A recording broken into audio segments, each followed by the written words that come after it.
Oh, that's right, El Salvador High. Go Iguanas.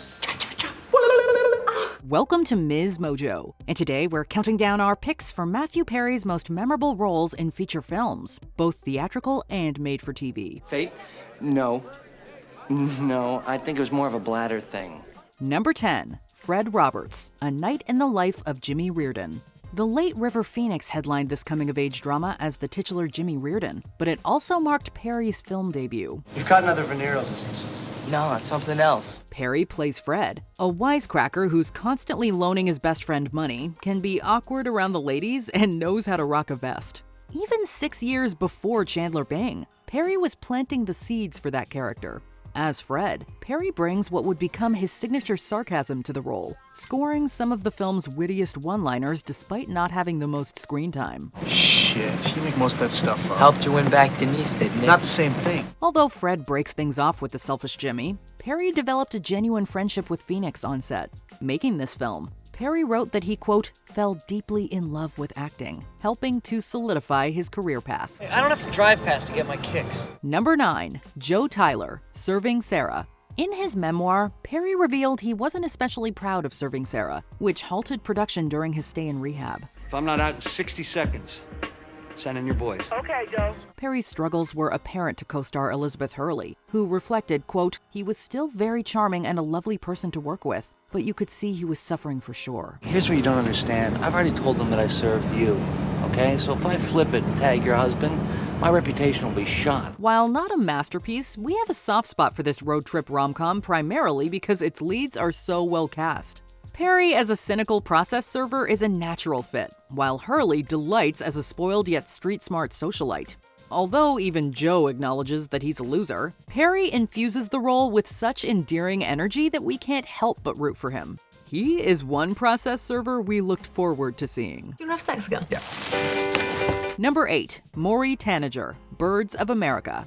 Although Perry became known for his comedic chops, he was underrated as a dramatic talent. Are you doing drugs again? We can do another rehab. In this Sundance dramedy, Perry leans into his serious side as Mory, a college professor who spent most of his life taking care of his dysfunctional younger siblings. Can't screen for what happens in this family. This holds Mory back from starting a family with his wife, pushing his patience to the edge of reason. With each line delivery from Perry, the audience can sense Mory's frustration, but also the responsibility that he has for his siblings' well-being. Perry makes us feel for this guy, who's trying his best to keep his family together. On the inside, though, he's barely keeping himself in one piece. Mory is a reluctant father figure, but he's there for his family nonetheless. You are a terrorist, and I am sick of everyone! Ah! Number 7, Hudson Milbank, Numb.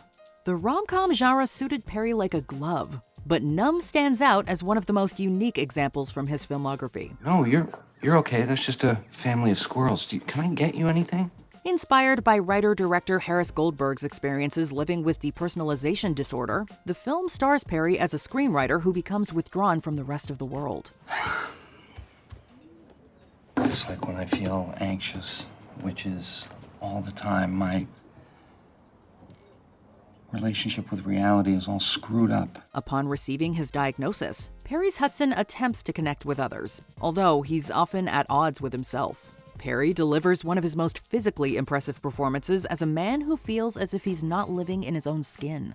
Despite Hudson's detachment, we can still sense his desire to form a meaningful bond.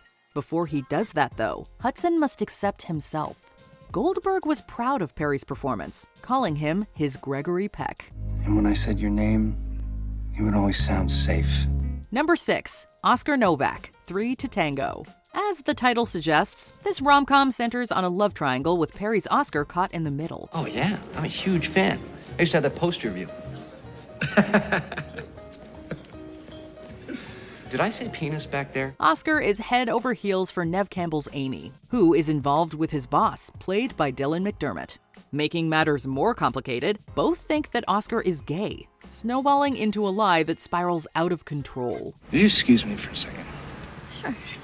Although the setup makes for some jokes that haven't aged well, the script's shortcomings are elevated by the first-rate cast.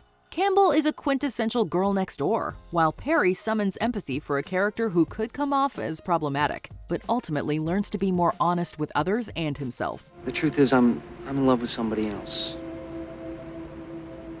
Oh. Perry and Campbell briefly dated during shooting, which shines through in their on-screen chemistry. Number 5. Lesley Edwards, Almost Heroes. A cloud of sadness loomed over this comedy's premiere, coming out 6 months after Chris Farley tragically died. Watching the film now, it's hard not to think about how Farley and Perry were both taken from us far too soon. Fear will be our breakfast and stark raving terror our daily luncheon. At the same time, we're grateful for the work these two comedy legends left behind. Almost Heroes is no exception. The two make for a fun odd couple, with Farley as a brash tracker and Perry as a nobleman who underestimates the unpredictable nature of, well, nature. How was that for my own damn good? Lesley Edwards is among Perry's most eccentric characters, taking on the wildness with a mix of ambition and naive optimism. They're not Lewis and Clark, but that's why Perry and Farley are such a memorable duo. I think we've seen all that Snake's Bend has to offer. Number 4. Older Mike O'Donnell, 17 again. Zac Efron isn't the spitting image of a young Matthew Perry. I can't hear this. And yet we're willing to accept them as the same person because both are such fun to watch in this teen comedy. Perry plays the middle-aged Mike, who is out of a job while his marriage collapses. Suddenly transformed into his 17-year-old self, Mike is initially more interested in reliving the glory days and pursuing the roads not taken. Well, of course I want to live in the past. It was better there. Instead, he comes to value the life he walked away from, attempting to salvage his future. Although Efron gets more screen time, Perry brings the film full circle as Mike comes to realize what's most important in life. It's a juggling act of cynicism and sincerity that Perry is more than capable of pulling off. You're the best decision I ever made. I just forgot. Number 3. Alex Whitman, Fools Rush In. A decade before we got several movies about unplanned pregnancies, Fools Rush In proved to be ahead of the curve. Fate? No. No, I think it was more of a bladder thing. Perry plays Alex, whose one-night stand with Salma Hayek's Isabel becomes long-term following an unexpected discovery. Pregnant? Well, that's great. Terrific. Congratulations. Thank you. It's yours. A more conventional film would focus on Alex coming to terms with commitment. To Isabel's surprise, Alex is quick to propose. The leads share such instantaneous chemistry that it's easy to believe their accelerated relationship.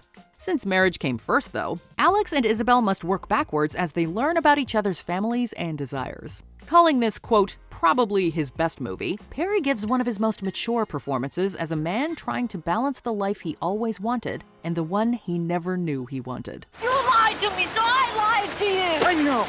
I know. I was wrong, and I'm sorry, but I'm here now. Number 2. Ron Clark, The Ron Clark Story.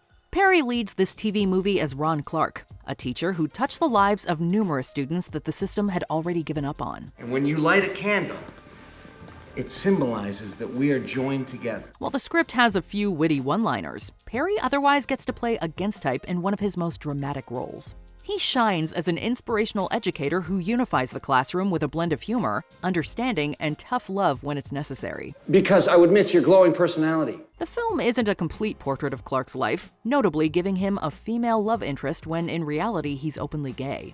The real Clark was still a big fan of the film, calling it, quote, beautiful. It would be among Perry's most acclaimed performances, earning him nominations at the Primetime Emmys, SAG Awards, and Golden Globes. It's okay. Oh, it's okay. It's okay. It's okay. Before we continue, be sure to subscribe to our channel and ring the bell to get notified about our latest videos. You have the option to be notified for occasional videos or all of them. If you're on your phone, make sure you go into your settings and switch on notifications. Number 1. Nicholas Oz Ozeransky, The Whole 9 Yards. Perry excelled at playing average guys who find themselves surrounded by colorful characters. No film better reflected this than The Whole 9 Yards, as Perry's Oz winds up caught between the woman he loves, the wife he loathes, and several killers, one played by Bruce Willis. Like I said, he doesn't believe in divorce. But murder, he's okay with. While Oz is the voice of reason, he's not a stick in the mud thanks to Perry, who offsets the insanity with quick-witted delivery. Let's go tell Yanni. Okay. You mind if I piss a little blood first? Please, by all means. He reunited with Willis for a sequel, a few Friends episodes, and Disney's The Kid, where Perry had an unrecognizable cameo. I won't cut my hair, and I won't shave my beard. Yet this dark comedy is the sharpest testament to their chemistry, as well as Perry's potential as a movie star. Funny, sympathetic, and full of charm, Perry indeed goes the whole 9 yards. I've got news for you. I don't usually go around risking my life for people that just like me. What's your favorite Matthew Perry movie role? Let's fondly remember the actor in the comments. I've been here 2 days and I got a little tomato plant. Oh my God!